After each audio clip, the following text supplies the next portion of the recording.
الله يأمركم أن تؤدوا الأمانات إلى أهلها وإذا حكمتم بين الناس أن تحكموا بالعدل আল্লাহ রাব্বুল আলামিন বলেন, নিশ্চয়ই আল্লাহ তোমাদেরকে আদেশ দিচ্ছেন আন তুআদ্দুল আমানাতি ইলা আহলিহা, আমানত তার হকদারের কাছে ফিরায় দাও। এই জায়গাটাতে দায়িত্বকে আল্লাহ তাআলা আমানত বলে অভিহিত করেছেন। তার মানে চাবি বহনের দায়িত্ব আগে যার কাছে ছিল তার কাছে ফিরায় দেন। সাথে সাথে দায়িত্ব যে একটা আমানত, আল্লাহ তাআলা এই আয়াতে দায়িত্বকে আমানত বলে অভিহিত করেছেন। মুফাসসিরিনে কেরাম বলেন, যেহেতু শব্দটি আম শব্দ, ব্যাপক শব্দ, আরবিতে অনেক সময় একটি শব্দ শত শত অর্থ উদ্দেশ্য প্রদান করে। যেহেতু এটা ব্যাপক শব্দ আমানত, সুতরাং আমানত যত কিছুর মধ্যে হয়, যত কিছুর মধ্যে আমানতদারিতা পাওয়া যায়, আল্লাহ তাআলা সকল বিষয়ের ক্ষেত্রে আমানতদার হওয়ার নির্দেশ দিয়েছেন। তাহলে সামগ্রিকভাবে এই আয়াতে আল্লাহ তাআলার প্রথম নির্দেশ যে হে ইমানদারেরা, তোমরা আমানতদার হও। কি হওয়ার নির্দেশ দিয়েছেন জোরে বলেন? আমানতদার হওয়ার নির্দেশ আল্লাহ তাআলা দিয়েছেন। আমানতদারিতা এটা মুমিনের ভূষণ। প্রকৃত আমানতদার কখনো খেয়ানতকারী হতে পারে না, আর যার মধ্যে খেয়ানতের স্বভাব সে কখনো প্রকৃত মুমিন হতে পারে না। আমানতদারিতা মুমিনের ভূষণ, এটা সাধারণ একটি গুণ নয়, বরং কিছু গুণ আছে মানুষ যদি অর্জন করে এতে তার ব্যক্তিত্ব বাড়ে। তবে আমানতদারিতা এমন একটা গুণ, যেই গুণ ঈমানের সাথে সম্পৃক্ত একটি গুণ। তার মানে যার মধ্যে আমানতদারিতার কমতি, তার ঈমানের মধ্যে সমস্যা হয়ে যায়। এজন্য রাসূল আকরাম সাল্লাল্লাহু আলাইহি ওয়াসাল্লাম বলেন, লা ঈমানা লিমান লা আমানাতা লাহ, যার মধ্যে আমানতদারিতা নাই তার ঈমান নাই। তাহলে আমানতদারিতা এটা হলো মুমিনের আবশ্যকীয় একটি গুণ, একটি সিফাত। আমি যদি আমাকে মুমিন দাবি করি, অবশ্যই অবশ্যই আমার মধ্যে আমানতদারিতার গুণ থাকতে হবে। যদি আমানতের অভ্যাস না থাকে, খেয়ানতকারী হয়, তাহলে এটা তো মুনাফিকের একটা আলামত। তবে আফসোসের বিষয়, অনেক মানুষ আমরা আমানতদারিতার ব্যাপারে স্বচ্ছ ধারণা না থাকার কারণে অনেক সময় নিজেদের অনিচ্ছায় খেয়ানত করে বসি। আমানতদারিতার ব্যাপারে স্বচ্ছ ধারণা না থাকার কারণে। এজন্য আসুন আমরা এই আয়াতের আলোকে কথাগুলো জানব, কোন কোন ক্ষেত্রে আমানতদারিতা অর্জন করা দরকার। সব বিষয়গুলো একসাথে একত্রে বলাও সম্ভব নয়। অনেক সময় সবগুলা জেহেনের মধ্যেও আসে না। যেই কয়েকটা বিষয় আমার সামনে আসবে, আমরা শুনব, জানব, সাথে সাথে আমলে পরিণত করব। আমি শুনলাম এত রাত জায়গা, ভালো না মন্দ লাগছে, খালি এই চিন্তা করলাম, এটা করলে তো হবে না। আমাকে আমার জীবন পরিবর্তনের জন্য কিছু জিনিস এখান থেকে নিয়ে যেতে হবে। আমি যদি এখান থেকে কিছু না নিয়ে যেতে পারি, এটা তো আমার জন্য বড় লস, ঠিক কিনা বলেন? এক নাম্বার, আমানতদারিতা অর্জন করতে হবে লেনদেন আদান প্রদানের মধ্যে। লেনদেনের মধ্যে হতে হবে আমানতদার। লেনদেন আদান প্রদান, মুআমালাত, এই বিষয়টা খুব গুরুত্বপূর্ণ বিষয়। বিষয় হলো, যদি কারো আমানত আমার কাছে থাকে, সেটা হতে পারে টাকা, হতে পারে জমি, অন্য কিছু, যার আমানত যিনি হকদার তিনি যদি ভুলেও যান, আল্লাহ তাআলার নির্দেশ আমার আপনার প্রতি যে আমি আপনি নিজ দায়িত্বে হকদারের হকটা ফিরাইয়া দিব। আমরা তো মানুষের চোখের সামনে দিয়ে মানুষের সম্পদ হরণ করে ফেলার অপচেষ্টা করি। আর যদি কারো সম্পদ আমার কাছে থাকে, তার যদি মনে না থাকে, সে যদি ভুলা যায়, পারলে মানুষ এটারে জায়েজ মনে করে খেয়ে ফেলবে। তো ভুলা গেছে, মনে নাই। হ্যাঁ, কিন্তু আল্লাহর নির্দেশ আমাদের প্রতি আন তুআদ্দুল আমানাতি ইলা আহলিহা, যে তোমরা আমানত হকদারের কাছে ফিরিয়ে দাও। তার মানে যার কাছে আমানত আছে তাকে নির্দেশ দিচ্ছেন যে তুমি এই আমানত যে হকদার তার কাছে পৌঁছাও। এখন আমার কাছে যদি কেউ কোনো আমানতের বস্তু রাখে, সেটা ফিরিয়ে দেওয়ার দায়িত্ব আমার। নির্দেশটা কার? জোরে বলেন না কার? শুনুন, হক সেটা আমানত সম্পৃক্ত হোক, সেটা জামানত সম্পৃক্ত হোক, সেটা ওয়ারিসি সম্পদ সম্পৃক্ত হোক, এক কথায় কেউ যদি আমার কাছে কোনো ধরনের কোনো হক পায়, হকদারের হক আমরা ফিরিয়ে দিব। কেন? এই বিষয়গুলো হলো বান্দার হকের সাথে সম্পৃক্ত। কিয়ামতের দিন আল্লাহ রাসূল সাল্লাল্লাহু আলাইহি ওয়াসাল্লাম বলেছেন, সবচাইতে নিঃস্ব হবে ওই ব্যক্তি যার নামাজ, রোজা, হজ, যাকাত কোনো কিছুর অভাব ছিল না, কিন্তু দুনিয়ায় সে মানুষের হক নষ্ট করত, আদায় করে নাই হক। এই মানুষগুলো কিয়ামতে সবচাইতে নিঃস্ব হবে। এজন্য আমি আপনি সব সময় চেষ্টা করব, দুনিয়া থেকে যখন চলে যাব, কোনো ব্যক্তি যেন আমার আপনার ব্যাপারে এই কথা না বলতে পারে, লোকটা মরে গেছে কিন্তু তার কাছে আমি এটা পাও না, ওটা পাও না। বোন, আত্মীয় স্বজনরা যেন না বলতে পারে আমি আমার ভাইয়ের কাছে জমি পাওনা ছিলাম, আমারে দেয় নাই। কোনো হকদার যেন না বলতে পারে আমার আমানতের সম্পদ সে বক্ষণ করেছে। কোনো ব্যক্তি যেন এই কথা না বলতে পারে ক্ষমতা, প্রভাব, প্রতিপত্তির কারণে আমার জমি দখল দিয়েছে। কেউ যেন না বলতে পারে। বান্দার হকের ব্যাপারে আমার আপনার নবীজি কতটা সচেষ্ট ছিলেন। নবীজি সাল্লাল্লাহু আলাইহি ওয়াসাল্লাম দুনিয়া থেকে বিদায় নেওয়ার কয়েকদিন আগে অসুস্থ অবস্থায় সাহাবায়ে কেরামকে মসজিদে নববীর মধ্যে একত্রিত করেছেন। যেই কথাগুলো নবীজি তখন বলেছেন, কথাগুলোর মধ্যে এটাও ছিল যে তোমরা যদি কেউ আমার কাছে কোনো হক পাও সেটা চেয়ে নাও। আমি চাই না কেউ আমার কাছে কোনো হক পাওনা থাকবে আর এমত অবস্থায় আমি আল্লাহ তাআলার সাথে মিলিত হব। তাহলে এক নাম্বার বিষয়, লেনদেনের মধ্যে আমি আপনি আমানতদার হব, লেনদেনে স্বচ্ছতা রাখব। কারো আমানতের বস্তু, জামানতের বস্তু, কারো হক, সেটা টাকা পয়সা হোক, জমি জাতি হোক, যা হয় হোক, আমি হকদারকে ফিরিয়ে দিব। আমি লেনদেনে পরিপূর্ণ আমানতদার হব। তাহলে এক নাম্বার আমানতদারিতা অর্জন করতে হবে লেনদেনের মধ্যে। দুই নাম্বার দায়িত্ব, কিন্তু এটাও আমানত। এই আয়াতে দায়িত্বকে আমানত বলে আল্লাহ তাআলা অভিহিত করেছেন, দায়িত্ব আমানত। কিন্তু আফসোসের বিষয়, এখন তো এমন এক জামানা দুনিয়ার মানুষ দায়িত্বকে আমানত মনে করে না, এটারে মনে করে গনিমত। ঠিক কিনা বলেন? আমানত, দায়িত্বকে আমানত মনে করে না।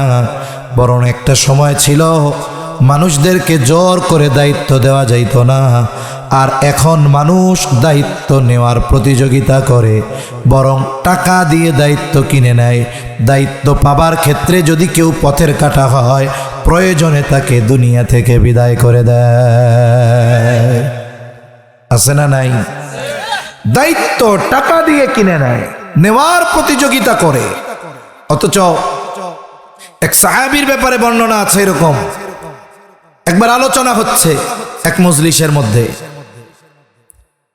হযরত ওমর রাদিয়াল্লাহু তাআলা আনহু, সম্ভবত ওনার সময়, যে রাষ্ট্রের একটা গুরুত্বপূর্ণ দায়িত্ব দেওয়া যায় কারে, আলোচনা হইতেছে, পরামর্শ। একজন বলছে অমুককে দেওয়া যাইতে পারে। সম্ভবত যার কথা বলা হয়েছে তিনি আবু যর গিফারি রাদিয়াল্লাহু তাআলা। অমুককে দেওয়া যাইতে পারে। কয়েকজন মিলে বলছে হ্যাঁ, ওনারে দিলেই ভালো হয়। তবে ওই মজলিসে সিদ্ধান্ত হয় নাই, কি হইছে, আলোচনা হইছে। ওই মজলিসের একজন গিয়ে ওনারে বলতেছে, আলোচনা তো হইছে, রাষ্ট্রের এই দায়িত্ব আপনাকে দেওয়া হতে পারে। উনি পেরেশান হয়ে গেছেন এই কথা শুনে। কেন? যে আমারে যদি এই দায়িত্ব সত্যই দিয়ে দেয়, এই দায়িত্ব তো আমানত, দায়িত্ব তো একটা বোঝা। উনি চিন্তায় পেরেশানিতে রাতের বেলা এলাকা ছেড়ে চলে গেছেন। কেন? যদি ওই দায়িত্ব আমাকে দিয়ে দেওয়া হয়, এটা তো আমানত, আমার দ্বারা যদি দায়িত্ব পালনে কোনো ত্রুটি বিচ্যুতি হয়, আল্লাহর কাছে কেমনে জবাব দিব আমি? আর এখন দায়িত্ব নেওয়ার প্রতিযোগিতা, মেরা ফেলবে মানুষ দায়িত্ব নেওয়ার জন্য, দায়িত্ব কেনার জন্য দায়িত্বকে নিলামে তোলা হয়। একটা সময় আমাদের স্থানীয় সরকারের নির্বাচন ছিল, যেগুলো এই ইউনিয়ন পরিষদ নির্বাচন, এই সব সময়ও মোটামুটি ব্যক্তি নির্বাচন করা যাইত, বুঝেন নাই? কারণ দলীয় মার্কা থাকতো না। কিন্তু যখন এই ইউনিয়ন পরিষদ নির্বাচনেও দলীয় মার্কা দেওয়া শুরু হইল, তখন মোটামুটি সবাই বুঝে যেই দল ক্ষমতায় আছে ওই মার্কাকে ঠেকায়, বুঝেন নাই? তার মানে মার্কা নিতে পারলেই চেয়ারম্যানই আর কেউ ঠেকাইতে পারবে না। এই জন্য কি হইতো, দেখা যাইতো ওই ক্ষমতাসীন দলের লোকজন ওই নির্দিষ্ট প্রতীক পাওয়ার জন্য প্রতিযোগিতা শুরু করত। এখন কি হইছে, বলে মার্কা তো ওই দলের একটা, মার্কা প্রার্থী 15 জন, এখন একটা পণ্য একটা বোতল 15 জনের প্রয়োজন, তাহলে কি হবে জানেন? এই 20 টাকার পানি 200 টাকা হয়ে যাইব। কেন?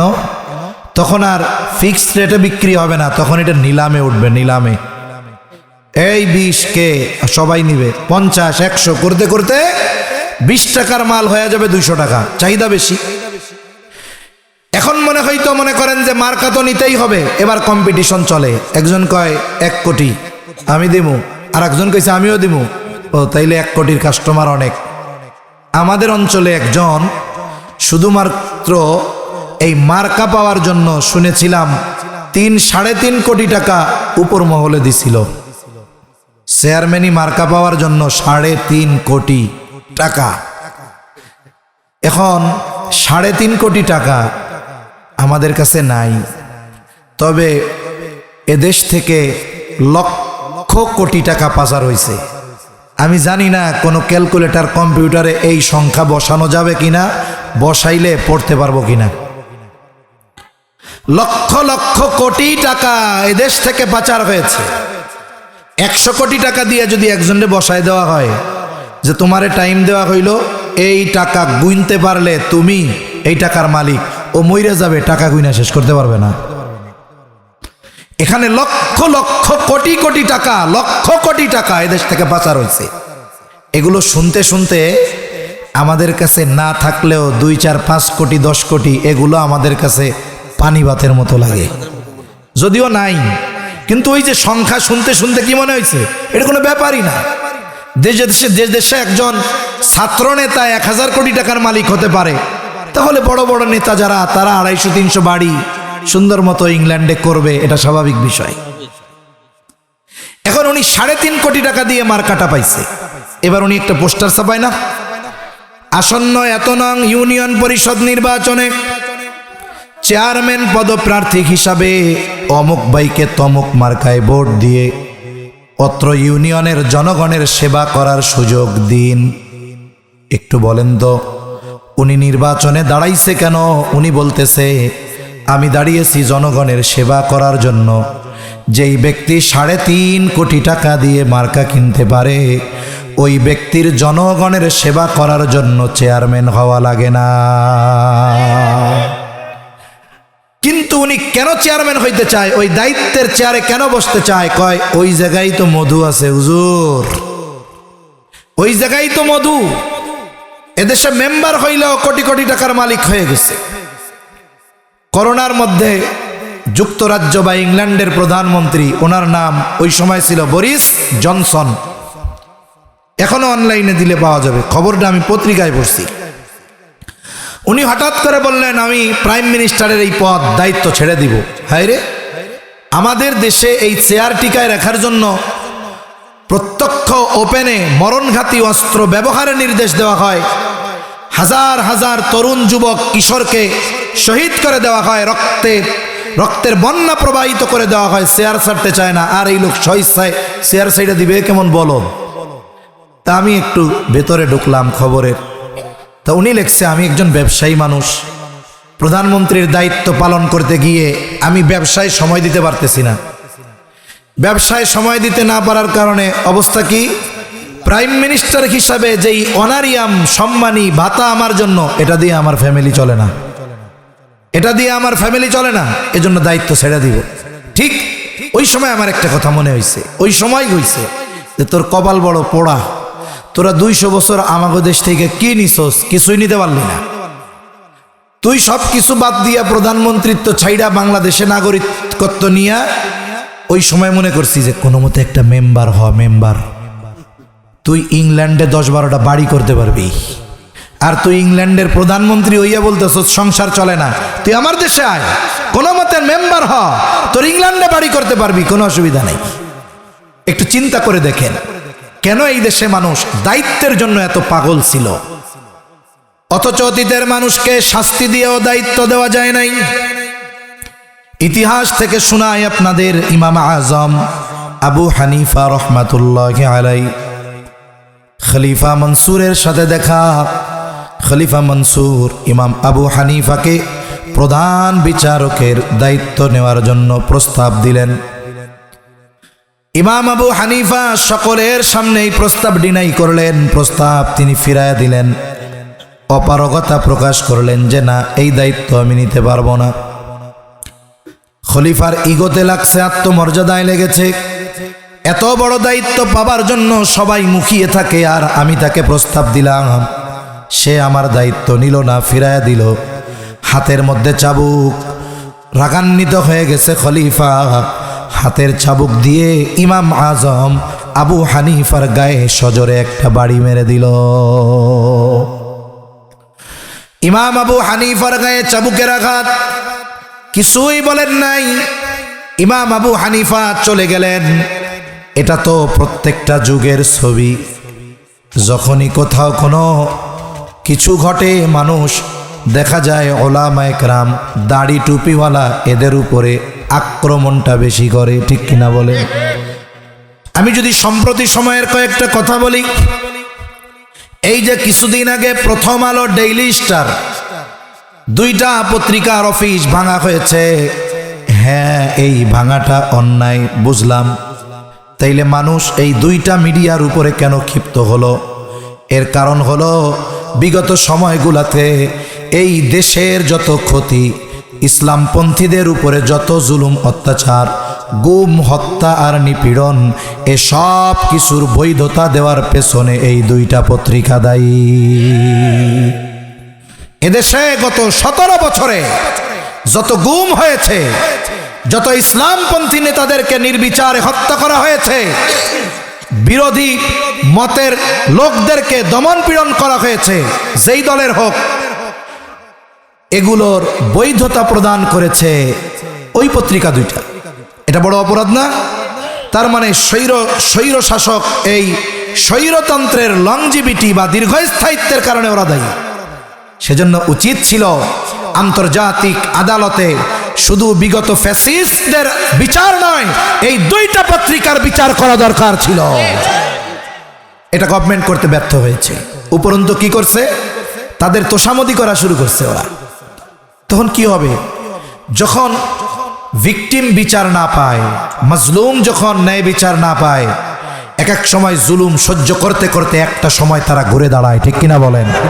এই যে তারা বিচার করতে ব্যর্থ হয়েছে, এটার ফলশ্রুতিতেই মূলত এই 2টা অফিসে ক্ষুব্ধ জনতা ভাঙচুর করেছে।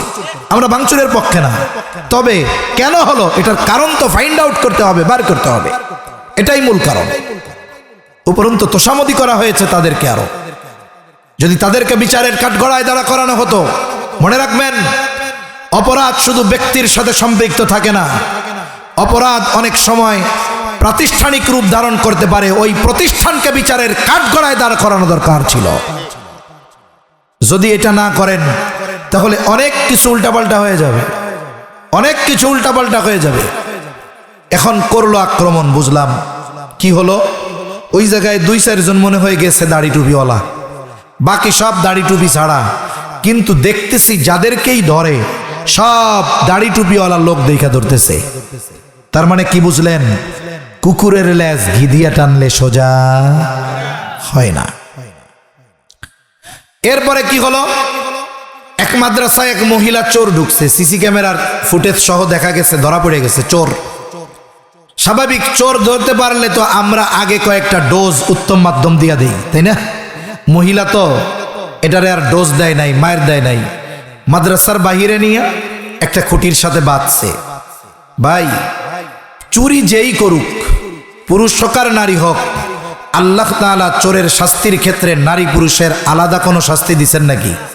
সে নারী হোক পুরুষ হোক, চোর তো চোর। এখন তাকে ধরা হয়েছে, মারা হয় নাই।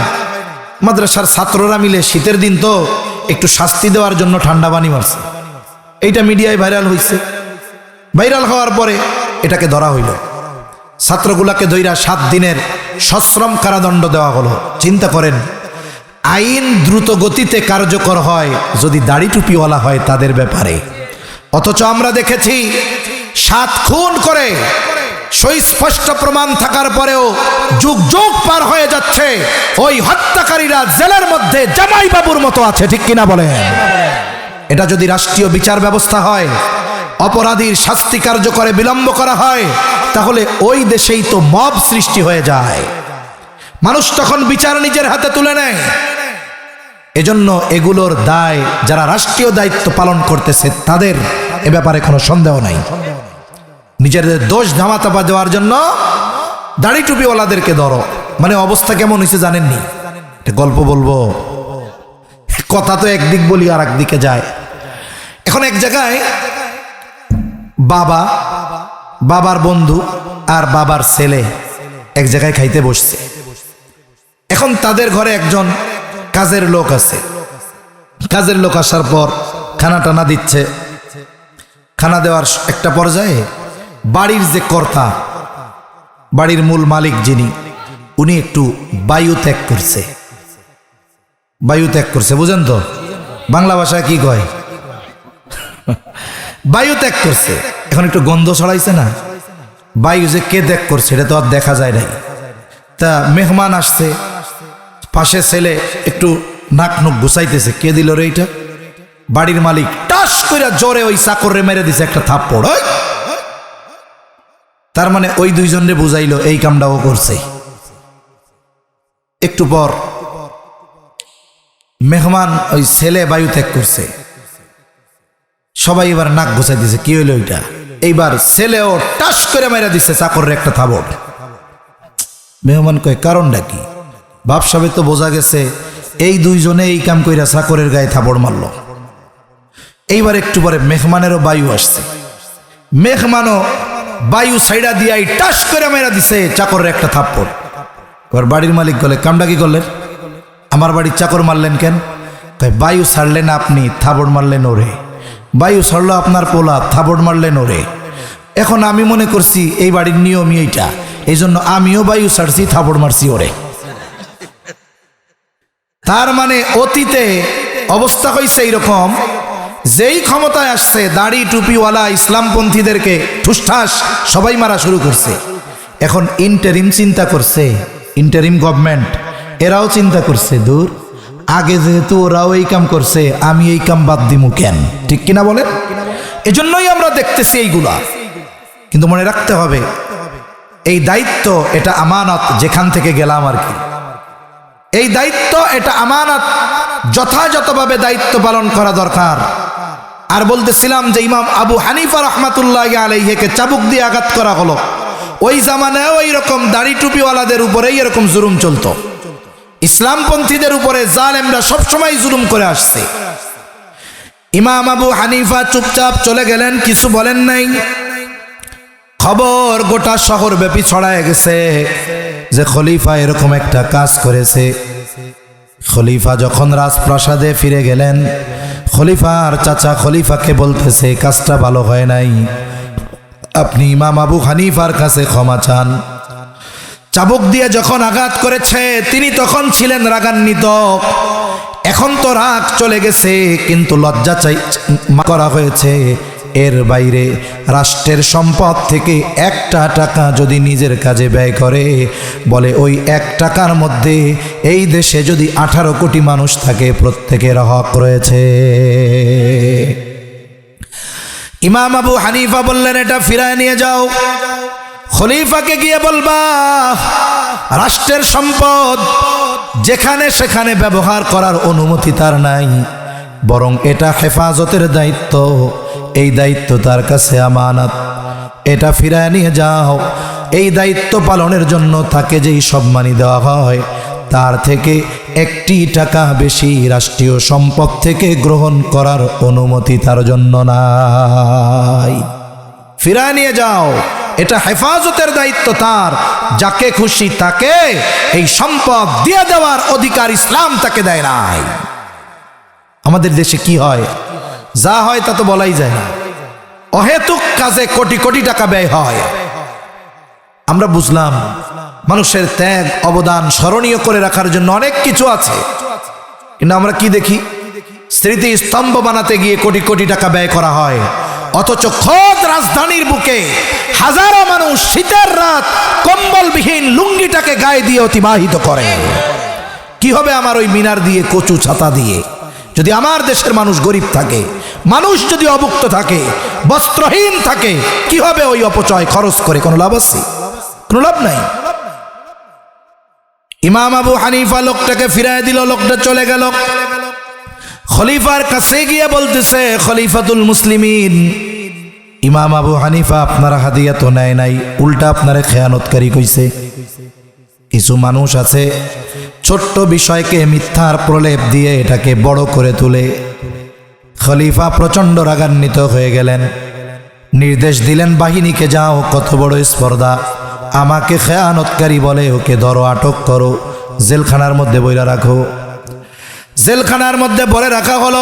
ঐতিহাসিকেরা বলে ইমাম আবু হানিফাকে প্রতিদিন চাবুক দিয়ে আঘাত করা হতো, আর বলা হতো তুমি যদি প্রধান বিচারকের দায়িত্ব নাও তোমাকে ছেড়ে দেওয়া হবে। ইমাম আবু হানিফা চাবুকের আঘাতে জর্জরিত, প্রধান বিচারকের দায়িত্ব গ্রহণ করেন নাই। ঐতিহাসিকদের থেকে 2টা বর্ণনা পাওয়া যায়। একটা হলো যখন তিনি তার অবস্থার উপরে অনড় খাবারের সাথে বিষ প্রয়োগ করে ওনাকে শহীদ করে দেওয়া হলো। আর এক বর্ণনা, উনি যখন প্রচণ্ড অসুস্থ, ওনাকে ছেড়ে দেওয়া হলো, তবে গৃহবন্দী করে ফেলা হলো। ওই অবস্থাতেই একটা সময় তিনি দুনিয়া থেকে বিদায় নেন। ওনার শাগরেদরা জিজ্ঞাসা করলো, ওস্তাদ, যেই দায়িত্ব গ্রহণের জন্য আপনার উপরে এত জুলুম, এত অত্যাচার, ওই সময় যদি গোটা দুনিয়াতে প্রধান বিচারকের দায়িত্ব নেওয়ার জন্য যোগ্যতা সম্পন্ন একজন ব্যক্তি থাকতো, ওই ব্যক্তি হতেন ইমাম আবু হানিফা রহমাতুল্লাহি আলাইহি। আপনি এত জুলুম অত্যাচার সহ্য করলেন, এরপরেও আপনি কেন প্রধান বিচারকের দায়িত্ব নিলেন না, অথচ সব যোগ্যতা আল্লাহ আপনাকে দিয়েছেন? ইমাম আবু হানিফা বলেন, শোনো, যেই দায়িত্ব আমি নেই নাই, ওই দায়িত্বের ব্যাপারে কিয়ামতের দিন আল্লাহ আমাকে জিজ্ঞাসা করবে না। আর যদি আমি দায়িত্ব গ্রহণ করি, আমার দ্বারা কিংবা যারা আমার অধীনস্থ আছে তাদের দ্বারা যদি দায়িত্বের কোনো খেয়ানত হয়, কিয়ামতের দিন আল্লাহর সামনে জবাবদিহিতার কাঠগড়ায় দাঁড়ানো লাগবে। আবু দাউদের বর্ণনা, নবীজি বলেন, তোমাদের কাউকে যখন কোনো সরকারি দায়িত্ব দেওয়া হয়, কেউ যদি ওই দায়িত্ব পালনে সুচ পরিমাণ খেয়ানত করে, সুচ পরিমাণ, বলেন তো একটা সুচের দাম কয় লাখ টাকা? 50 পয়সা? আচ্ছা, কিন্তু যদি এইটা ওই সরকারি লোকরা আগে কিন্তু এটার দাম 50,000 হয়ে যেত, এদেশে বালি 70,000 টাকা দাম। ওরে বাবা! এক জায়গায় দেখলাম একটা ঘর ভাঙবে, একেবারে নড়বড়ে ঘর, ছোট্ট একটা ঘর, উপরে টিনমিন কিচ্ছু নাই। এই ঘর ভাঙতে নাকি 25 লাখ টাকা বিল হবে। চিন্তা করে দেখছেন কি অবস্থা। অথচ নবীজি বলেন, কেউ যদি সুচ পরিমাণ খেয়ানত করে, সুচ পরিমাণ কিয়ামতের দিন ওই ব্যক্তি খেয়ানতের বোঝা নিয়ে আল্লাহর সামনে হাজির হবে। এ হাদিস তো ইমাম আবু হানিফা জানতেন, এই জন্য দায়িত্ব নেওয়াকে ভয় পাইতেন। কিন্তু এখন আমরা দায়িত্ব নেওয়াকে প্রতিযোগিতা মনে করি, টাকা দিয়ে দায়িত্ব কিনি। অথচ আফসোসের বিষয়, এই দায়িত্বটা ছিল আমাদের জন্য আমানত। এই যে রাষ্ট্র পরিচালনার দায়িত্বে যারা আছে, দায়িত্ব যারা পাবে, অবশ্যই অবশ্যই এই দায়িত্বটা তাদের কাছে আমানত। কঠিন এক বিষয়। এজন্য আমি আপনি যখন কাউকে দায়িত্বের ব্যাপারে সমর্থন দিব, এ বিষয়টাও খেয়াল করা দরকার যে আমি যার পক্ষে সমর্থন দিচ্ছি তার মধ্যে আমানতদারিতার গুণ আছে কিনা, এটা দেখা দরকার। এজন্য আমি আমার থিমস এরকম আর কি, যে আমি মার্কা দেখা ভোট দিব না, আমি ভোট দিব ব্যক্তি দেখা। যে যাই বলুক, আমার ভোট আমি দিব, যারে খুশি তারে দিব তা নয়। এই ভোট এটা সুপারিশ এবং সমর্থনের মতো। আল্লাহ তাআলা কোরআনে বলেন, মান ইয়াশফা শাফাআতান হাসানাতান ইয়াকুল লাহু নাসীবুম মিনহা ওয়া মান ইয়াশফা শাফাআতান সাইয়্যাতান ইয়াকুল লাহু কিফলুম মিনহা। আপনি যদি ভালো কাজের জন্য সুপারিশ করেন, এখন ওই ব্যক্তি যদি সুপারিশের পরে ভালো কাজ করে, ওই ভালো কাজের সওয়াব যে সুপারিশ করবে সে পাবে। যে মন্দ কাজের জন্য সুপারিশ করলো, এখন যদি ওই ব্যক্তি মন্দ কাজ করে, ওই মন্দ কাজের গুনাহ ওই সুপারিশকারী সেও পেতে থাকবে। তাহলে 2 নাম্বার বিষয় আমানত, দায়িত্ব আমানত। 3 নাম্বার কথাও কিন্তু আমানত হয়, কথাও আমানত। নবীজি সাল্লাল্লাহু আলাইহি ওয়াসাল্লাম বলেন, ইযা হাদ্দাসার রাজুলু সুম্মা ইলতাফাতা ফাহিয়া আমানাতুন। যখন কেউ কোনো কথা বলে আর এদিকে সেদিকে তাকায়, ফাহিয়া আমানাতুন, এদিক সেদিক তাকায়া ওই কথাটা যার কাছে বলে, নবীজি বলেন ওই কথাটা তার কাছে আমানত হয়ে যায়। আমানত হয়ে যায়, কিছু বলার দরকার নাই। তবে হ্যাঁ, এটাও ঠিক বুঝতে হবে কোন কথা আমানত আর কোন কথা আমানত না। যেই কথা গোপন করলে রাষ্ট্রের ক্ষতি হবে, ইসলামের ক্ষতি হবে, মানুষের জানমালের ক্ষতি হবে, এই কথা গোপন রাখার সুযোগ নাই, এটা বলে দেওয়া দায়িত্ব। কিন্তু কিছু কথা আছে যেগুলোর সাথে মানুষের আত্মসম্মান, মানমর্যাদা জড়িত থাকে। এরকম কিছু ব্যক্তিগত কিছু কথা আছে, পারিবারিক কিছু বিষয় আছে যেগুলো মানুষ জানলে সে লজ্জা পাবে। এখন দেখা গেল একজন আইসা আমার কাছে বলল, আমারে দিয়ে আমি উদাহরণ দেই, আমারে বিশ্বাস করে বলল, হুজুর আমার তো খুব একটা সমস্যা। কি সমস্যা? হুজুর দেখেন তো, এলাকার মানুষ খুব সম্মান করে, শ্রদ্ধা করে, এটা তো বাইরের চেহারা হুজুর, ভেতরের অবস্থা তো আপনি জানেন না। কেন, কি হয়েছে? এ কথা হুজুর কারো কাছে না যায় বলা, না যায় সওয়া। আপনারে খুব বিশ্বাস করি, দিলটা হালকা করার জন্য আপনার কাছে কই। কি বলেন? হুজুর আমি তো বাইরে বড় মস্তানি দেখাই, মানুষে বড় সম্মান করে, পাওয়ার দেখাই, কিন্তু আমার তো ঘরের মধ্যে আমার বউ আমারে বিড়ায়। এখন কোন তো এই কথা কি মানুষের কাছে কওয়া যায়? কিন্তু দুঃখের ঠেলায় কাউরে না বললে তো বুকের ব্যথা। এবার আমার কাছে বইলা বলল যে, হুজুর এই কথাটা আপনার কাছে কইলাম, আল্লাহর হস্তে আপনি আর কারো কাছে কইেন না হুজুর। এই কাম শেষ। আমারে যেই বলছে হুজুর আপনার কাছে বললাম, আর কারো কাছে বইলেন না, থাকতো বলার কারণে এখন আর গোপন থাকে না, না বললে আর ভাল লাগে না, পেটের মধ্যে পটপট করে, খাবারও হজম হয় না। হ্যাঁ, এইবার ওই লোক চোখের আড়াল হওয়ার আগে পাশের জন ডাক দিয়ে কয়, চাচা শুনছেন নি? আমি কি শুনবো? কইলো তো আপনার কাছে। চাচা আমার এই লোকটা খুব বিশ্বাস করে, কারো কাছে কইতে মানা করছে, আপনার কাছে খালি কইলাম। ওনার বউ ওনারে খুব পিটায়, আপনি কিন্তু কাউরে কইেন না। আমারও তো কারো কাছে বলা মানা ছিল, আমি যেই রোগের কারণে ওনারে কইছি, ওনার মধ্যেও তো এখন সেই রোগ ঢুকছে। এখন উনি আর একজনের কাছে গিয়া বলে, এই হুজুর কি মিথ্যা কথা কয়? না না, আল্লাহর ওলি হুজুর মিথ্যা কথা কইব? তাইলে শোন, অমকরে তো আমরা এত হেডামলা ভাবি, জানো ওই লোকের অবস্থা কি? কি কয়? হুজুরে কইছে আমার কাছে, আমি তোরে কই, তুই কাউরে কইস না। ওই লোকরে নাকি ওই লোকের বউ দইরা ধুমছে ফিডাই। কাহিনী কি হইল? সকালের কথা যেটা কারো কাছে বলা মানা, দুপুর হইতে হইতে 100 জনের কাছে পৌঁছে গেছে। আমি বলছি কয়জনের কাছে পৌঁছাইছে? কয়শো জনের কাছে। বলেন তো খেয়ানত কি একটা আছে না 100টা হইছে? এই যে 100 জনের কাছে পৌঁছানোর একমাত্র দায়ী কে? বলে প্রথম যে সে। এখন কি হবে?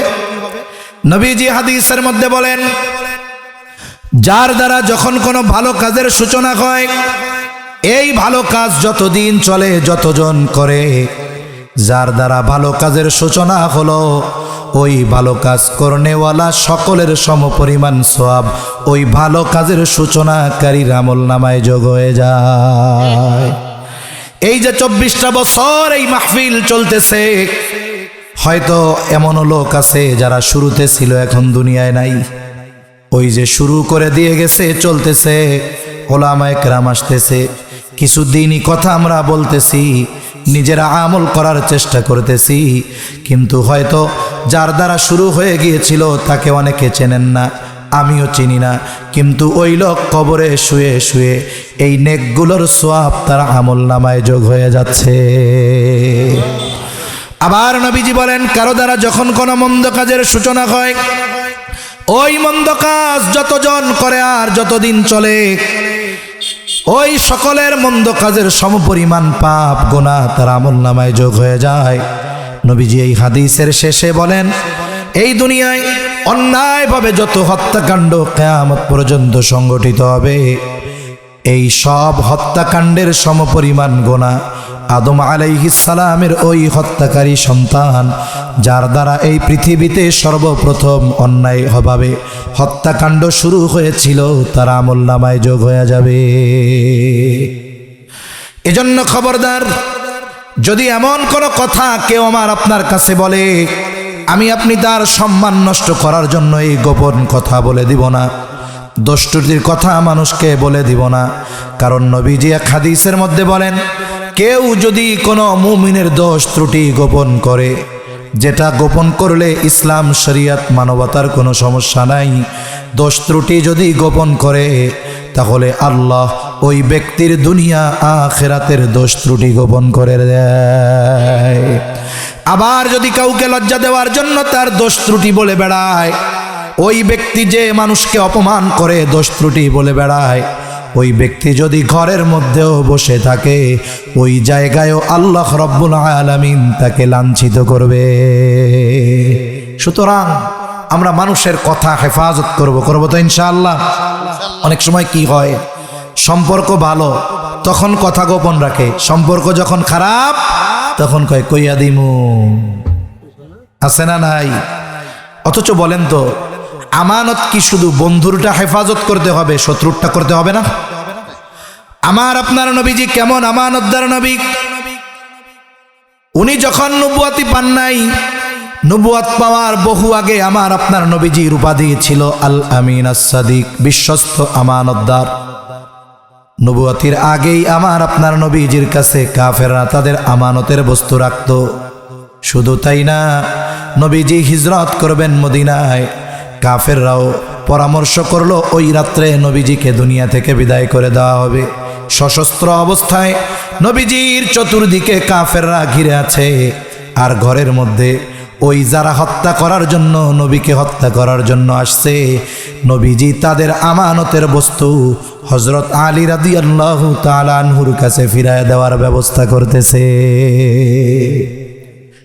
আমানতের বস্তু পৌঁছানোর ব্যবস্থা করতেছে কাদের? বলে যারা নবীজিকে হত্যা করার জন্য ঘরের চতুর্দিকে অবস্থান করতেছে। শত্রুর আমানতের হেফাজত নবীজি করেছেন।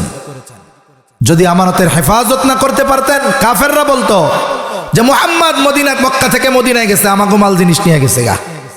বলেন তো, কাফেররা নবীজিকে বারবার হত্যার অপচেষ্টা করেছে, কিন্তু ওই সাদিকুল মাসদুক নবী, সত্যবাদী আমানতদার নবীর চরিত্রের ব্যাপারে একটা অপবাদ দেওয়ার দুঃসাহস করতে পারে না। সেই আমানতদার নবীর উম্মত আমরা, আমাদের আমানতদারিতার অবস্থা কোথায়, এটা সবার চিন্তা করা দরকার। 4 নম্বর, জানমাল আমার আপনার কাছে আমানত। আল্লাহ রাব্বুল আলামিন মূলত এগুলো আমাদের কাছে আমানত দিয়েছেন। আল্লাহ তাআলা বলেন, ইন্নাল্লাহা আশতারা মিনাল মুমিনিনা আনফুসাহুম ওয়া আমওয়ালাহুম বিআন্না লাহুমুল জান্নাহ। আল্লাহ তাআলা বলেন, মুমিনের জান এবং মালকে আল্লাহ তাআলা ক্রয় করে নিয়েছেন, কেনা বেচা হয়ে গেছে জান্নাতের বিনিময়ে। আমরা যদি জান্নাত চাই তাহলে আমাদের জানমালের মালিক আমরা নই, জানমালের মালিক যিনি তিনি কে? আমানতের বস্তু কারো কাছে থাকলে ওটা দিয়ে কোনো ধরনের উপকৃত হওয়ার সুযোগ নাই। এমনি যদি কেউ জমা রাখে এটার এক মাসালা, কেউ যদি আমানত রাখে এটার আর এক মাসালা। মনে করেন একজন 500 টাকা আমার কাছে জমা রাখছে, জমা রাখেন কালকে নিমুনে। এখন আপনি বাজারে গেছেন, ওই সময় টাকাটা দিছে, সুন্দর নদীর মাছ উঠছে, ওই 500 টাকা যেটা জমা রাখছে ওইটাই আছে, ওইটা দিয়ে মাছ কিনে বাড়িতে আসছেন, পরে বাড়ির থেকে চকচকা 100 টাকার 5টা নোট দিয়ে দিয়েছেন, অসুবিধা নাই। কিন্তু যদি বলে যে এই টাকাটা আপনার কাছে আমানত, টাকাটা ছেড়া, আপনি চিন্তা করলেন এটা দিয়ে বাজার করে নিয়ে যাই, বাসার থেকে নতুন একটা টাকা দিব, এ সুযোগ নাই। হুবহু বস্তুটাকেই হেফাজত করতে হবে, শুধু পরিমাণ হেফাজত নয়, ওই সময় মূল বস্তুটাও আমার কাছে আমানত। এখন এই জানমাল তো আমানত আমার আপনার কাছে, আমানতের জিনিস কি ব্যবহার করা যায়? জোরে বলেন যায়? যায় না। তবে আল্লাহ ব্যবহারের অনুমতি দিয়েছেন নির্দিষ্ট গণ্ডির মধ্যে। আল্লাহর রাস্তায় ব্যয় করেন, আল্লাহর রাস্তায় জীবন উৎসর্গ করে দেন, আল্লাহর রাস্তায় সম্পদ ব্যয় করেন, অসুবিধা নাই। তবে শুধু আল্লাহর রাস্তায় ব্যয় করব, দান সাদকা করব, এতেই ফজিলত তা নয়। নবী জানায়া দেন এই যে পরিবারের পেছনে যাই ব্যয় করা হয়, এটা যদি অপচয় না হয় আর হারাম না হয়, এই যে ব্যয়টা এটাও আমার আপনার জন্য সাদাকা। ভালো খাওয়া, ভালো পড়া ইসলাম মানা করে নাই, আপনি ভালো খান, ভালো পড়েন, কিন্তু আপনি ওই টাকা দিয়ে যদি ইসলামের বিরুদ্ধে ব্যয় করেন, শক্তি ক্ষমতাকে যদি ইসলামের বিরুদ্ধে ব্যয় করেন, অবশ্যই অবশ্যই আল্লাহর দেওয়া এই জানমাল যেই আমানত, এই আমানতের খেয়ানত করা হবে স্বয়ং আল্লাহ তাআলার সাথে। 5 নম্বর শরীয়তের বিধিবিধান আমানত। আল্লাহ তাআলা কোরআনুল কারীমের মধ্যে বলেন, ইন্না আরাদনাল আমানাতা আলাস সামাওয়াতি ওয়াল আরদি ওয়াল জিবাল ফাআবাইনা আন ইয়াহমিলনাহা ওয়া আশফাকনা মিনহা ওয়া হামালাহাল ইনসান। আল্লাহ তাআলা বলেন, আমি এই আমানত আসমানের কাছে, জমিনের কাছে, পর্বতের কাছে পেশ করলাম, তারা ভীত শঙ্কিত হয়ে গেল। ওয়া হামালাহাল ইনসান, মানুষ এই আমানত বহন করলো। তাহলে কি সেই আমানত? কোন মুফাসসির বলেন সেই আমানত হলো কোরআনুল কারীম। কেউ বলেন সেই আমানত হলো শরীয়তের সকল বিধিবিধান। যদিও দুইটা শব্দ ভিন্ন রকম, কিন্তু না, ভিন্নতা নাই, একই জিনিস। কেন? বলে মুমিনের যত বিধিবিধান, সংবিধান, এটা আছে যেই কালামে, সেটার নাম হলো কোরআন। কোরআন হলো হুদাল্লিল মুত্তাকিন। এখানে মুত্তাকিন দ্বারা উদ্দেশ্য ইমানদার। তাহলে এই কোরআন হলো ইমানদারদের জন্য পথ প্রদর্শক। এই কোরআন আমার আপনার কাছে আমানত। শরীয়তের যত আদেশ নিষেধ আমার আপনার কাছে আমানত। আল্লাহ যত আদেশ করেছেন এগুলো আমানত, যত নিষেধ আমানত। নিষেধ যদি অমান্য করি, বলে অমান্য করার কারণে আমানতের খেয়ানত হবে। যেই বিষয়টা নিষেধ অমান্য করে করব, এরপর ওইটার গুনাহ হবে। আদেশ নামাজ পড়তে হবে, আদেশ কার? আল্লাহর। এখন একজন নামাজ পড়লো না, তাহলে আদেশ ছিল আল্লাহর, তাহলে কি হলো? এই আদেশ অমান্য করার কারণে খেয়ানত হলো। এরপরে না করার কারণে, না পড়ার কারণে, না দেওয়ার কারণে যেই গুনাহ, এই গুনাহ তার আমলনামায় যোগ হবে। এই জন্য মনে রাখতে হবে, আমাদের দিন প্রতিষ্ঠার জন্য যেমন নামাজ কায়েম করার আদেশ দিয়েছেন আল্লাহ, দিন প্রতিষ্ঠা করারও নির্দেশ দিয়েছেন কে? আল্লাহ। শুনুন, এটা তো আমাদের সবার উপরে দায়িত্ব। আমরা যদি বলি যে ইসলাম প্রতিষ্ঠা করতে হবে, দিন প্রতিষ্ঠা করতে হবে, অনেক ভাই মনে করে এটা মনে হয় নির্দিষ্ট ব্যক্তি আর দলের দায়িত্ব, এটা হুজুরদের দায়িত্ব। না না, এই দায়িত্ব প্রত্যেকটা ইমানদারের দায়িত্ব। এটা কোনো দলীয় দায়িত্ব নয়। যেই ভাই বিএনপি করে, ইসলাম প্রতিষ্ঠার দায়িত্ব তার উপরে আল্লাহ দিয়েছেন কি দেন নাই বলেন? যেই ব্যক্তি জামাতে ইসলাম করে তার উপরে দিছে, খেলাফত করে তার উপরে দিছে, ইসলামী আন্দোলন করে তার উপরে দিছে। এক কথায় দলীয় পরিচয় রাখেন। যদি ইমানদার হয়ে থাকি, আমাদেরকে নামাজ কায়েমের সাথে সাথে দিন কায়েমের আদেশ যিনি দিয়েছেন তিনি কে? আমরা অনেক সময় এটাকে নির্দিষ্ট গণ্ডির মধ্যে নিয়ে আসি। না না, নামাজ যেমন আমার বিএনপির ভাইয়ের উপরে ফরজ, আমার ইসলামী আন্দোলনের ভাইয়ের উপরে ফরজ, জামাতে ইসলামীর ভাইয়ের উপরে ফরজ, অনুরূপভাবে ওই বিষয়টাও সবার উপরে ফরজ। যে করবে তার দায়িত্ব পালন হয়ে যাবে। সবার উপরে ফরজ যদি সেই ইমানদার হয়। মনে রাখতে হবে যে দুনিয়ার এই দলীয় বা ভিন্ন পরিচয়, এটা মরার পরে কোনো লাভ আছে? জোরে বলেন না। একটু চিন্তা করেন, মরার পরে আওয়ামী লীগের কাফন একরকম, বিএনপির আর এক রকম, জামাতের আর এক রকম, খেলাফতের এক রকম, ইসলামী আন্দোলনের আর এক রকম, জাসদের আর এক রকম, বাসদের আর এক রকম, আওয়ামী লীগের আর এক রকম, নাকি সব একরকম নাকি? তাইলে মনে হয় অন্যান্য কারো কারো জানা যায় মনে হয় 15 তাকবীর আছে আছে কারো ব্যাপারে। একটু চিন্তা করেন। এজন্য এই দায়িত্বগুলো আমাদের সবার উপরে। আল্লাহ আমাদের এই দায়িত্ব পালনের তৌফিক দান করেন। তাহলে এই যে শরীয়তের বিধিবিধান আমাদের কাছে আমানত, এটা আমল করা যেমন আমানত, এই আমলটা সমাজে রাষ্ট্রে প্রতিষ্ঠা করার যেই মেহনত করা, এটাও আল্লাহর পক্ষ থেকে নির্দেশ, এটাও আমানত সবার উপরে। এটা নির্দিষ্ট কোনো দলের সাথে বা নির্দিষ্ট কোনো দলের ব্যাপারে এমনটা নয়। প্রত্যেকটা মুমিনের কাছে এই কোরআন, এই শরীয়ত, এটা আমানত, মনে রাখতে হবে। তাহলে আমানত সম্পৃক্ত 5টা বিষয়ের কথা জানলাম। তাহলে আল্লাহ তাআলা সূরাতুন নিসার 58 নম্বর আয়াতে আমাদেরকে 2টা বিষয়ের আদেশ দিয়েছেন। কয়টা? জোরে বলেন, আরো জোরে বলেন কয়টা? আরো জোরে বলেন কয়টা? 1 নাম্বার, হে ইমানদার, তোমরা আমানতদার হও। ওই আমানতদার শুধু আমরা পুরুষ হলেই হবে না, বলেন তো ঘরের মায়েদেরও আমানতদার হওয়ার দরকার আছে না নাই? তাইলে এই ওয়াজ যে পুরুষদের সামনে করতেছি, এই জন্য যে শুধু পুরুষের ওয়াজ তা না, এটা আমার মা বোনদেরও ওয়াজ, ওনাদেরও আমানতদার হতে হবে।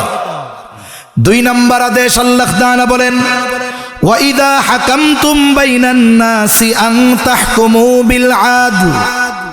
2 নম্বর আদেশ আল্লাহ তাআলা বলেন, তোমরা যখন মানুষের মধ্যে বিচার আচার করবা, ন্যায় বিচার করবা। আদেশটা কার? আপনি বলতে পারেন, হুজুর আমি তো বসে আছি এই গোবিন্দাসী ইউনিয়নের এক প্রান্তে, এখন কি এই জায়গায় আমি আবার বিচারক হব কেমনে? অনেক সময় মানুষ জীবনের কোনো না কোনো সময় বিচারকের ভূমিকায় উত্তীর্ণ হয়। অনেক সময় হয় পারিবারিক বিচারক, অনেক সময় হয় সামাজিক বিচারক, আবার অনেক সময় হয় সুপ্রিম কোর্ট আর জজ কোর্টের বিচারক। সব বিচারকের ব্যাপারে এই নির্দেশ। 2 সন্তানের মধ্যে দ্বন্দ্ব, বাপ বিচারক। এখন অপরাধী হলো যেই পোলাটা টেকা দেয় বেশি।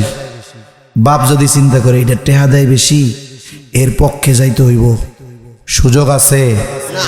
বাপ যদি সন্তানের ব্যাপারে বিচারক হয়, ফয়সালাকারী হয়, বেইনসাফি করার সুযোগ নাই। ইসলাম তো ন্যায় বিচারের ব্যাপারে এতটা কঠোর, ইসলাম বলে যদি কোনো শত্রুও ন্যায় বিচার চাইতে আসে, বিচারের জন্য আসে, তার প্রতি ন্যায় বিচার করতে হবে।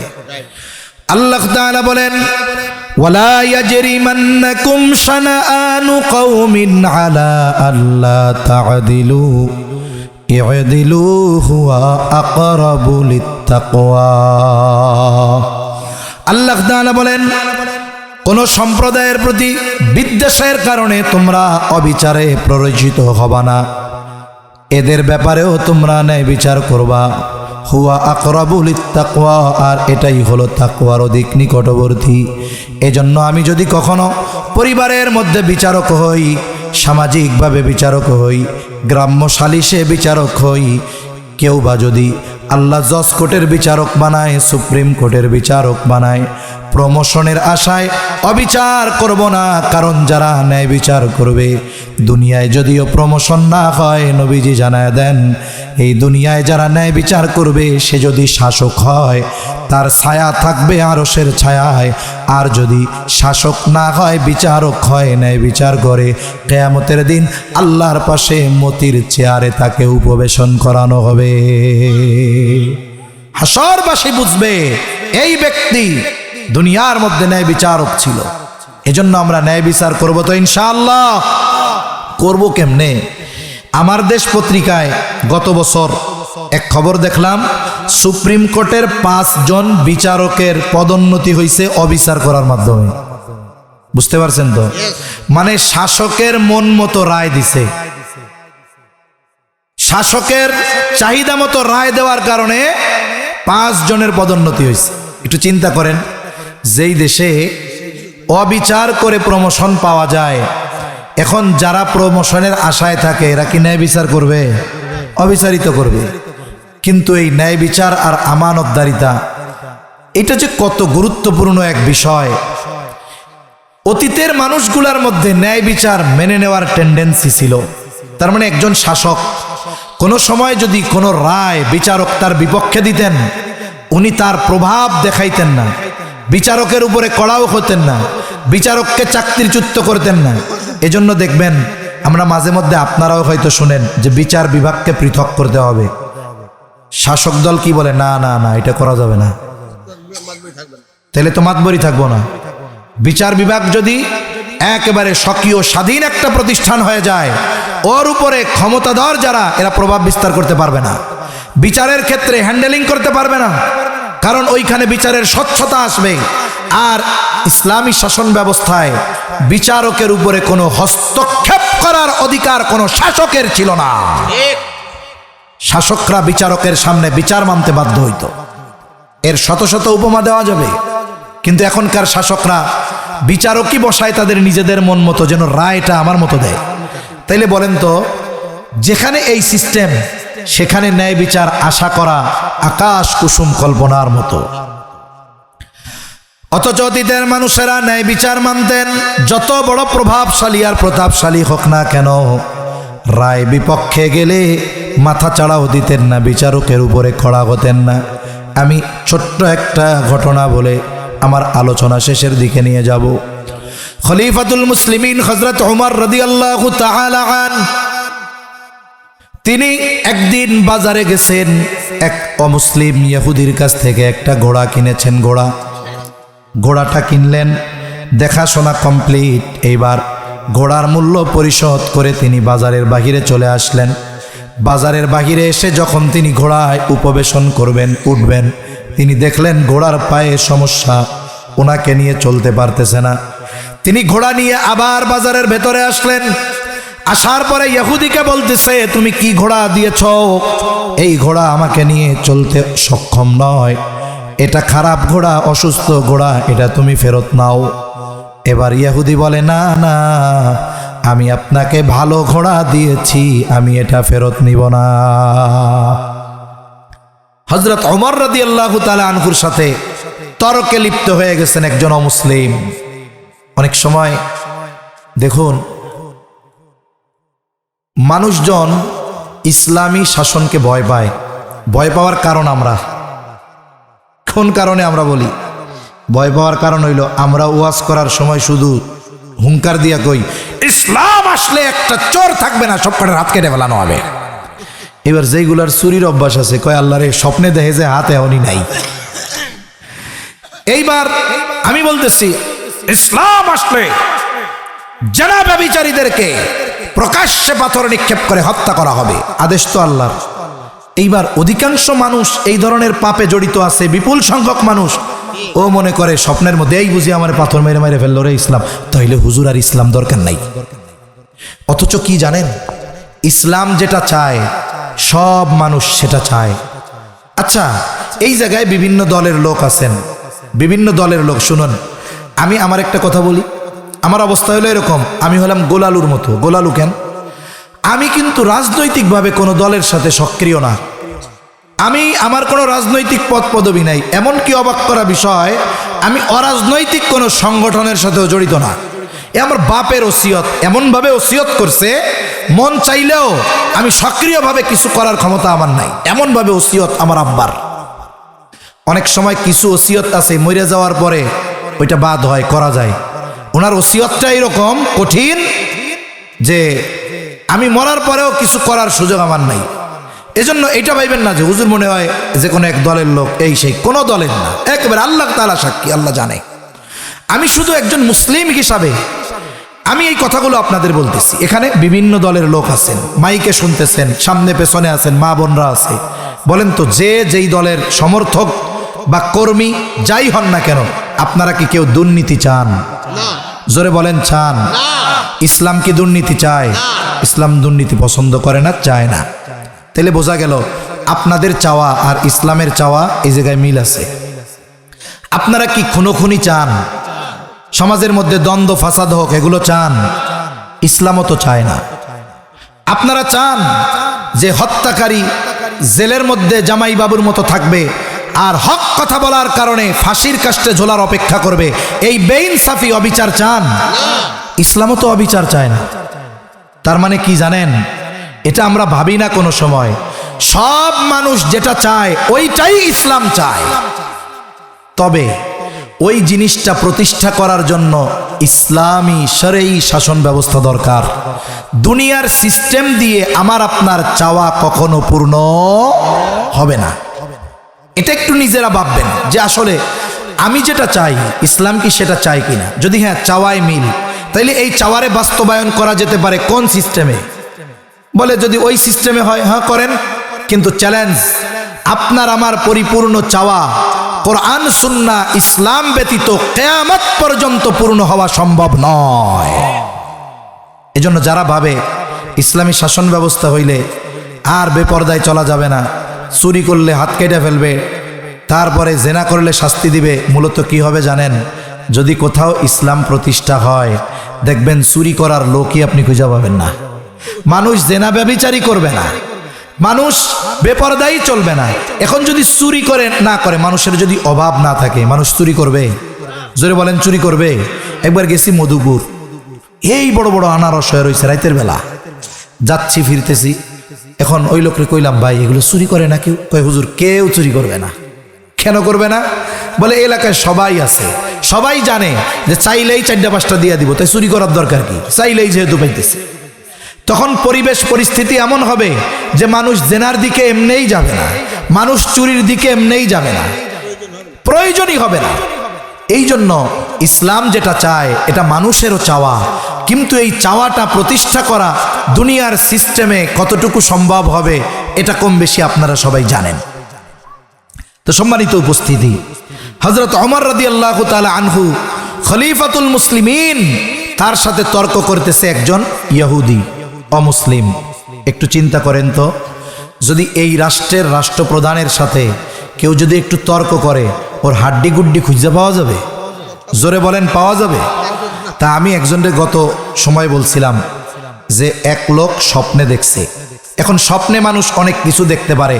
মনে করেন আমি আজকে রাত্রে স্বপ্নে দেখলাম যে আমি, বলেন তো এই স্বপ্ন দেখা যদি আপনাদের কাছে কিছু বলি যে ভাই আমি তো স্বপ্নে দেখছি আমেরিকার প্রেসিডেন্ট, আপনি কইবেন হুজুর আপনি সারা পৃথিবীর প্রেসিডেন্টও হইতে পারেন স্বপ্নে, ওইটা কোনো ব্যাপার না, ঠিক কিনা? কিন্তু আমি যদি কালকে রাজধানীর বুকে গিয়ে এই দাবি করি আজকে থেকে আমি বাংলাদেশের প্রধান উপদেষ্টা, ঘরে আর ফেরত দেওয়ার সুযোগ নেই, ঠিক কিনা বলেন? তা একটা সময়ের অবস্থা ছিল এই রকম যে একজন স্বপ্নে দেখছে যে সে বাংলাদেশের প্রধানমন্ত্রী হইছে। এখন এই স্বপ্ন দেখা সে থানায় গেছে। থানায় গিয়া ওসিরে বলতেছে, ওসি সাহেব আমি তো একটা স্বপ্নে দেখে ফেলছি। ওসি কয় স্বপ্ন তো মানুষ দেখতেই পারে, এটা কিন্তু গল্প কইতেছি, কোরআন হাদিস না। আবার স্বপ্ন মানুষ দেখতেই পারে, তবে স্বপ্নটা কি দেখছি শুনবেন না? কি স্বপ্ন? কয় ভাই আমি তো স্বপ্ন দেখছি যে প্রধানমন্ত্রীর পতন হয়ে গেছে, আমি প্রধানমন্ত্রী হয়ে গেছি। এটা কি স্বপ্নে দেখা কোনো কঠিন বিষয় নাকি? এখন ও সি লাঠিটা নিয়ে পাছায় পিটাই আর কয় স্বপ্ন দেখলি অন্য কিছু দেখতে পারলি না তুই? এই ছিল মানুষের স্বাধীনতা, যে স্বপ্ন দেখার আগেও ভাবা লাগতো যে আল্লাহ ওই রকম স্বপ্ন দেখাইও না। যদি প্রশাসন জানে, ক্ষমতাধর ব্যক্তিরা জানে, তাহলে জাম থাকবে না। অথচ অর্ধ জাহানের শাসক খলিফাতুল মুসলিমিনের সাথে তর্ক করতেছে একজন ইহুদি। এই যে তর্কের স্বাধীনতা, কথা বলার স্বাধীনতা, ইনসাফ, ন্যায় বিচার, এটা ইসলাম ছাড়া অন্য কোনো জীবন দর্শন দিতে পারে না, কিয়ামত পর্যন্ত পারবেও না। এটাই বাস্তব। এক সময় হযরত ওমর রাদিয়াল্লাহু তাআলা বলতেছে, তোমার সাথে আমার এই দ্বন্দ্ব নিরসনে তুমি তৃতীয় আরেকজনকে বিচারক বানাও।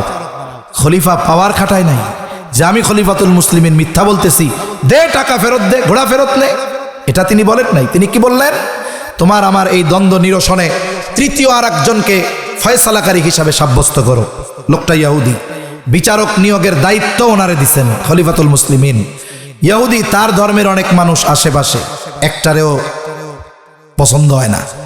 একটু পর দেখে এক আল্লাহর বান্দা, তার নাম হলো শুরাই, ইতিহাসের ঐতিহাসিক এক বিচারক কাজী শুরাই। উনি তখন সাধারণ পাবলিক, বাজারে গেছে কেনা কিছু কিনতে, বলে খলিফাতুল মুসলিমিন, আপনার আর আমার মধ্যে এই দ্বন্দ্ব নিরসন করবে বা ফয়সালা দিবে শুরাই। হ্যাঁ, ফয়সালা দিবে। এবার শুরাইকে বলা হলো, আমাদের দুইজনের মধ্যে এই সমস্যা একটু সমাধান করে দাও। বিচারক যিনি, তার জন্য আল্লাহর রসুলের অনেক নির্দেশনার একটি নির্দেশনা। নবীজি বলেন, তোমরা যখন কেউ বিচারক হবা, বিচার করবা, বাদী বিবাদী উভয়ের স্টেটমেন্ট, বয়ান, কথা সমগুরুত্ব দিয়ে শুনবা। কিন্তু আমরা কি দেখি, বাদী যদি হুজুর হয় তাইলে তার কথা শোনা হয় না, বিবাদী যদি হুজুর হয় তাকে কথা বলার সুযোগ দেওয়া হয় না, বিচারকের কান পর্যন্ত আওয়াজ পৌঁছাইতে দেওয়া হয় না। অথচ বিচারকের জন্য কি নির্দেশনা, বাদী বিবাদী উভয়ের কথা সমগুরুত্ব দিয়ে শুনবে। এই স্টেটমেন্টের আলোকে এরপরে সে বিচার কাজ শুরু করবে, এরপরে সে ন্যায় বিচারের ফয়সালা দিবে, কোনো পক্ষপাতিত্ব করবে না। কাজী শুরাই এবার দুইজনের কথাই শুনলেন। শোনার পরে বলে, খলিফাতুল মুসলিমিন, আপনি কি চান?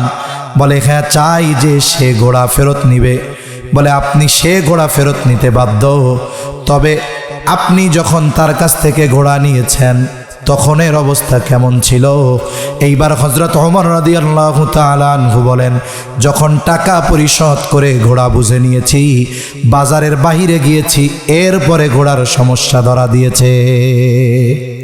এখানে মাসালা আছে, বাজার থেকে আমরা যখন কোনো কিছু ক্রয় করি, কিনি, চার্জার কিনতে গেছেন মোবাইলের, দোকানদার কি বলে, একটা 150 আর একটা 350। কেন একই জিনিস 150 আর 350 কেন? 150 টাকারটা এই যে চেক করে দিলাম, চার্জ হয়, কয় হয়, টাকা দেন, নিলাম, এই যে আপনারে দিলাম, টাকা নিলাম, দিলাম, এখন দেন, চার্জ হয় না, কয় ফেরত নিতে পারুম না। এটা হলো শাটার গ্যারান্টি, মানে সাথে সাথেই শেষ। আর একটা কি, এই যে 350 টাকা দিয়ে কিনবেন, 6 মাসের ওয়ারেন্টি গ্যারান্টি ধরেন, নিয়ে যান, যদি ভাঙ্গা না ফেলেন, পানিতে না ফানান, আগুনে না পোড়ান, যদি 15 বার নষ্ট হয় 15 বার পাল্টাই দিব, কোনো অসুবিধা নাই। এই যে ব্যবসায় যে শর্ত, ওয়ারেন্টি, গ্যারান্টি, এগুলো ইসলাম থেকে মানুষ শিখছে। ইসলামে কেনা বেচা এরকম কিছু শর্ত আছে। যদি ওমর রাদিয়াল্লাহু তাআলা আনহু বেচা কেনার মজলিসের মধ্যে থাকতেন, তার মানে ওই সময় বাজারটাকে বেচা কেনার মজলিস ধরা হবে। এখন পণ্য কিনছেন, সাধারণ বেচা কেনা, কোনো শর্ত নাই, টাকা দিচ্ছেন, পণ্য নিছেন, বাজারের বাইরে যান নাই, পণ্যে সমস্যা ধরা দিছে, বলে এই পণ্য ফেরত নিতে বিক্রেতা বাধ্য, টাকা ফেরত দিতে বাধ্য। কিন্তু সমস্যা ধরা পড়ছে বাজারের মধ্যে না বাইরে, তাইলে বোঝা গেল এটা সাধারণ বেচা কেনা। এখন বেচা কেনার মজলিসের বাইরে চলে গেছেন, মাসালা ভিন্ন। এরপরে কি, কোনো ওয়ারেন্টি নেওয়া হয় নাই যে হ্যাঁ পণ্য নিলাম, 10 দিনের মধ্যে সমস্যা দিলে ফেরত নিতে হবে, এরকমও কোনো শর্ত নাই। এখন হযরত ওমর রাদিয়াল্লাহু তাআলা আনহু বলেন, যখন নিছি তখন তো ঠিক, ধরা পড়ছে বাজারের বাইরে গিয়া। এবার শুরাই বলতেছে, খলিফাতুল মুসলিমিন, সে ঘোড়া ফেরত নিতে বাধ্য, তবে আপনি যেমনটা তার থেকে বুঝে নিয়েছেন তেমনটাই ফেরত দিতে হবে। বলেন তো, রায় যে হলো, রায় খলিফার পক্ষে না বিপক্ষে? খলিফার বিপক্ষে রায় চলে গেছে, আপনাদেরও ঘুম আসতেছে। 2-3 জন কইছেন ঘুমায় না, বাকিটি তো ঘুমাইয়াই রইছে। তাকবীর দেন, নারায়ে তাকবীর, আরো জোরে নারায়ে তাকবীর। মাশাআল্লাহ, আর অল্প সময়, বেশি সময় কষ্ট দিব না, কথা শেষ। নবীজি সাল্লাল্লাহু আলাইহি ওয়াসাল্লামের সাহাবী হযরত ওমর রাদিয়াল্লাহু তাআলা আনহু বিচার তো খলিফার বিপক্ষে গেছে। আমাদের দেশে একজন বিচারক ছিল এসকে সিনহা। এসকে সিনহার হাত কত দূর এটা আপনারা কল্পনাও করতে পারবেন না। কেউ কেউ বলে মোসাদের এজেন্ট, রয়ের এজেন্ট তো আছে, মোসাদেরও এজেন্ট। এত বড় প্রভাব প্রতাপশালী ব্যক্তি এসকে সিনহা মোটামুটি চিন্তা করছিল বিগত সরকারের একটু বেকায়দায় ফেলায় দিতে। বাপ বরাদ্দ যেই বুঝছে টুস করে টোকা দিয়ে আমেরিকা পাঠায় দিছে। খলিফাতুল মুসলিমিন অর্ধজাহানের শাসক, তার বিরুদ্ধে রায় গেছে, উনি ওই সময় চুপ হয়ে গেছে।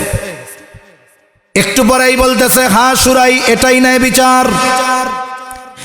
বিচারক ন্যায় বিচার করলো, রায় গেল খলিফার বিপক্ষে। খলিফার বিপক্ষে রায় যাওয়ার কারণে তার উপরে কোনো প্রেসার আসে নাই, আশপাশ থেকে কোনো চামচা আইসা হুমকি দামকিও দেয় নাই। হযরত ওমর তাকে ওই সময় বলতেছেন, হ্যাঁ সুরাই, এটাই ন্যায় বিচার। আর ন্যায় বিচারের পুরস্কার কি? হযরত ওমর বলেন, সুরাই, আজই চলে যাও তুমি কুফায়, কুফার প্রধান বিচারকের পদ শূন্য। আজকে থেকে আমি তোমাকে নিয়োগ দিয়ে দিলাম, তুমি আজকে থেকে কুফার প্রধান বিচারক। ওই যে অবিচার কইরা প্রমোশন পাইছে বলছি না, কেন? ন্যায় বিচার করলে জীবন চলে যায়, তা জান বাঁচাইয়া অবিচার কইরা প্রমোশনটা তো পাই। কিন্তু সোনালী অতীত ইসলাম আমাদেরকে ন্যায় বিচার শিখিয়েছে এবং ন্যায় বিচার মেনে নেওয়ার টেন্ডেন্সি শিখিয়েছে যে বিচারক বিচার করবে, রায় যদি খলিফাতুল মুসলিমিনের বিপক্ষে যায়, প্রেসিডেন্টের বিপক্ষে যায়, প্রধানমন্ত্রীর বিপক্ষে যায়, সে রায় মেনে নিতে বাধ্য। ঠিক কিনা বলেন? ইসলামী ন্যায় বিচার শিখিয়েছে। কিন্তু আফসোস, রাষ্ট্রীয়ভাবে এই ন্যায় বিচার তো নাই, পরিবারের মধ্যেও অবিচার ভরা। এখন আমরা কি করব? কিছু জিনিসের শুরু তো শুরু থেকেই করতে হবে। আসুন আমি আমানতদার হই, আমরা যদি 10 জন আমানতদার হই, প্রত্যেকেই যদি বলি আমি আমানতদার হব, 10 জন মিলে আমরা আমানতদার হয়ে যাব, আমি ন্যায় বিচারক হব, ন্যায়পরায়ণ হব। যদি আমরা সবাই এই প্রতিজ্ঞা করি, তাহলে এক সময় আমরা সবাই ন্যায়পরায়ণ হয়ে যাব ইনশাআল্লাহ। আমানতদার ন্যায়পরায়ণ হব তো ইনশাআল্লাহ। প্রত্যেকটা জায়গায়, প্রত্যেকটা দায়িত্বে আমানতদারিতা আর ন্যায়পরায়ণতাকে বজায় রাখবো। এই দুইটা গুণ আল্লাহ তাআলা বলার পরে বলতেছেন, একটু খেয়াল করেন। ন্যায়পরায়ণ, ন্যায়পরায়ণতা, এই দুইটা বিষয়ের কথা বলার পর আল্লাহ তাআলা বলেন, ইন্নাল্লাহা নি'ম্মা ইয়া'iদুকুম বিহি, নিশ্চয় আল্লাহ তাআলা কতই না সুন্দর ওয়াজ করলেন। তার মানে আমানতদারিতা ও ন্যায়পরায়ণতা, এই দুইটা বিষয়কে সুন্দর গুণ বলে অভিহিত যিনি করেছেন তিনি কে? চেহারার সৌন্দর্য নষ্ট হয়ে যায়, কিন্তু কেউ যদি এই গুণগুলো অর্জন করার দ্বারা চারিত্রিক সৌন্দর্য অর্জন করতে পারে, বৃদ্ধ হয়ে যাবে, চুল পেকে পড়ে যাবে, চোখ অন্ধ হয়ে যাবে, চামড়া ঘুষায়া যাবে, তবু তার চারিত্রিক সৌন্দর্য নষ্ট হবে না।